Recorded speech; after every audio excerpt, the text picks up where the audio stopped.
はい、YouTube、オーノマン TV のオーノマンです。本日のお話は、サムネにもありますように、先日依頼があった例の企業案件についてのお話です。結論から先に申し上げますと、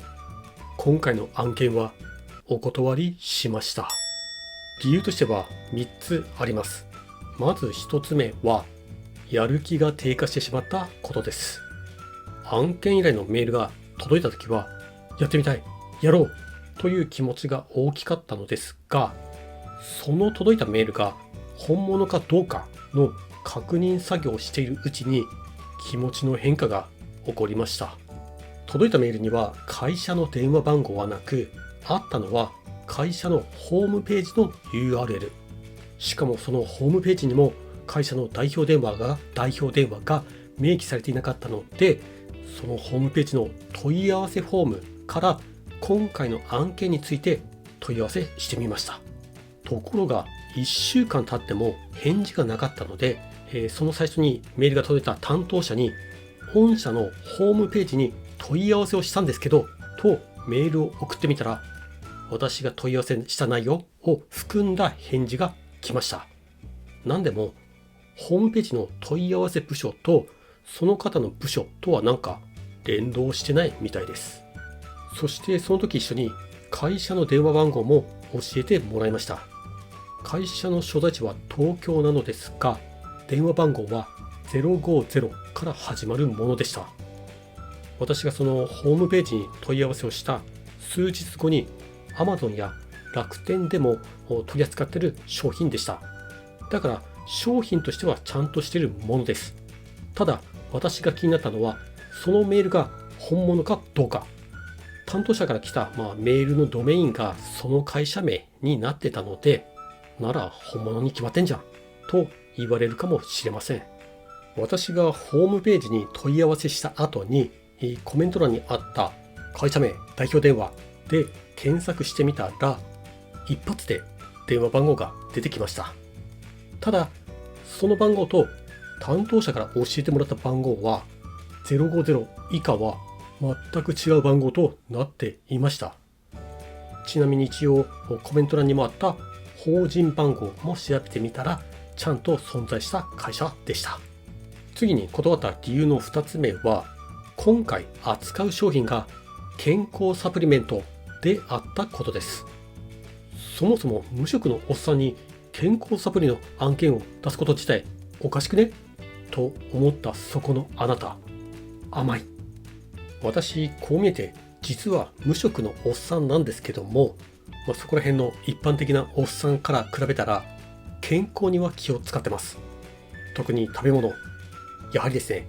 無職派遣だからこそ健康に気を使わないとダメだと私は思います。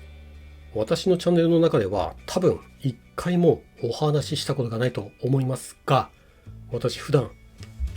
こちらの EPA を食前に飲んでます。ちなみにおやつはこちらのミックスナッツ、しかも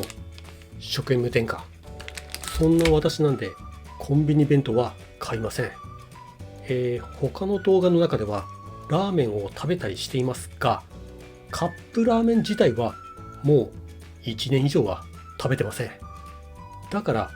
この企業としては非常に人を見る目があると私は思います。で、話を戻しますが、紹介する商品が健康サプリのため表現にはとても気を使わなければならないと、これもいただいたコメントで知りました。多分絶対効くとか飲んだら必ずなどの表現は NG だと思います。当然正式に依頼を受けた場合、表現の仕方とか動画を公開する前の企業によるチェックというのはあると思います。ただ出来上がった動画に対し、大野さんこの表現まずいんで作り直しお願いしますと指摘を受けて動画を作り直しし、そしたら今度は大野さんこのテロップまずいんでもう一回作り直しお願いしますと言われて、また作り直し。今回の報酬の条件としては売れたら報酬、金額は言えませんが、で逆に言えば売れなかったら1円も入りません。最初は力試し、練習の意味でやってみようと思ったのですが、サプリメントということでちょっと引っかかってしまいました。そして断った理由の最後、3つ目としては、契約書の問題です。果たして個人で受けた企業案件に契約書は必要かどうかです。いただいたメールの中には、契約書の提携云々の話はとりあえずはなかったです。ただネットで調べてみたら、何人かの弁護士さんが個人でも個人の請負でも契約書を作った方がいい、弁護士に相談した方が良いという記事を見つけました。確かに何らかの不測の事態が起きた時のために責任の所在を決めておいた方が良いということでしょう。以上のことをこの期間いろいろと考えてました。制作時間の問題、制作労力の問題、その間の心理的なストレスなどを鑑みた結果、私の中のリトルオーノマンが5を出しませんでした。私は動画の中でいつかは起業したいとほざいてますが、起業する上で重要なことの一つとしては、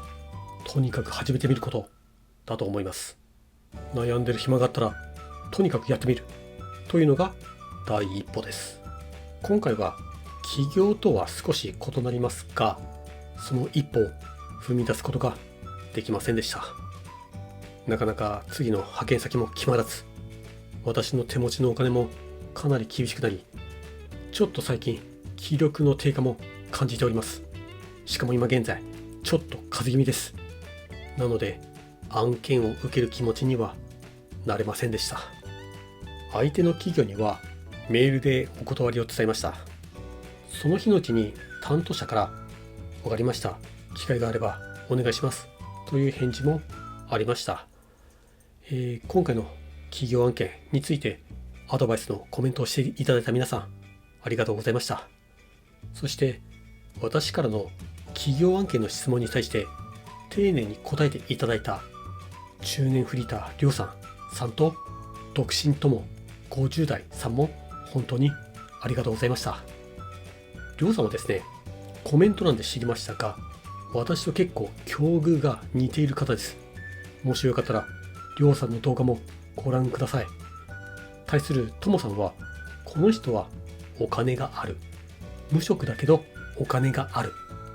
ともさんの動画も貼っておくので、よかったらご覧ください。そしていつの日か企業案件動画を公開できる日が来ることを願いつつ、私の動画技術、心理状態が向上改善することを願いつつ、本日の動画を終了したいと思います。ということで、こんな企業案件もできない無職の風邪ひき親父に興味のある方はぜひチャンネルの登録をお願いいたします。それでは皆さん、バイバイ。